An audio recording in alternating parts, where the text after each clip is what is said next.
রাষ্ট্রভাষা বাংলা এই আন্দোলন বাঙালির মাতৃভাষা বাংলার মর্যাদা রক্ষার জন্য সূচিত হলেও এর মূল চেতনাটি ছিল স্বাধিকার প্রতিষ্ঠা করা। তা ছিল বাংলার রাজনৈতিক, অর্থনৈতিক ও সাংস্কৃতিক মুক্তির আন্দোলন। তাই বাঙালির কাছে ২১ মানে মাথা নত না করার দৃঢ় প্রত্যয়, সকল ধরনের অন্যায়, অবিচার, ষড়যন্ত্রের বিরুদ্ধে রুখে দাঁড়ানোর বীজমন্ত্র। জাতির মুক্তি সংগ্রামের ইতিহাসে ভাষা আন্দোলনের গুরুত্ব অপরিসীম।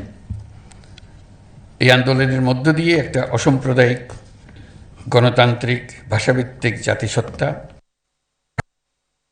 গঠনের ভিত রচিত হয়েছে।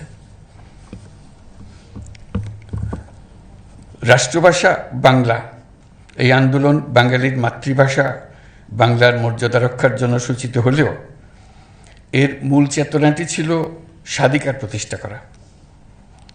তা ছিল বাংলার রাজনৈতিক, অর্থনৈতিক ও সাংস্কৃতিক মুক্তির আন্দোলন। তাই বাঙালির কাছে ২১ মানে মাথা নত না করার দৃঢ় প্রত্যয়। ৫২-র ২১শে ফেব্রুয়ারি তাই শুধু বেদনার্থ অতীতকে স্মরণ করে অশ্রু বিসর্জনের দিন নয়, বরং এক অবিনাশী প্রেরণা, সকল ধরনের অন্যায়, অবিচার, ষড়যন্ত্রের বিরুদ্ধে রুখে দাঁড়ানোর বীজমন্ত্র।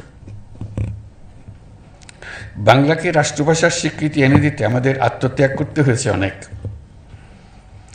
মাতৃভাষার জন্য জীবনদানের এমন ঘটনা পৃথিবীর ইতিহাসে নজিরবিহীন।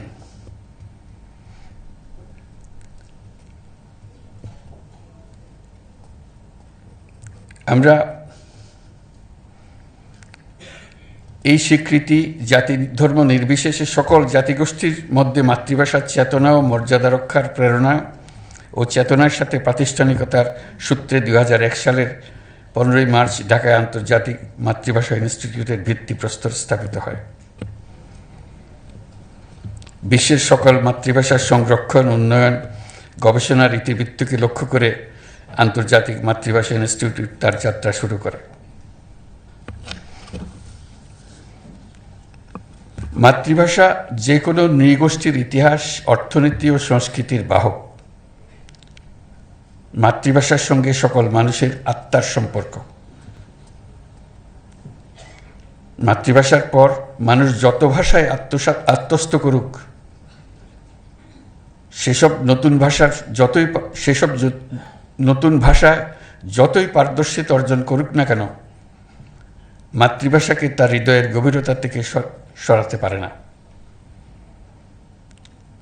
পৃথিবীর প্রায় সকল দেশে, নানা দেশের নানা ভাষার কিংবা হাতে গোনা কয়েকটি দেশের কিছু মানুষ নাগরিকত্ব গ্রহণ করে কয়েক ধরে বসবাস করে।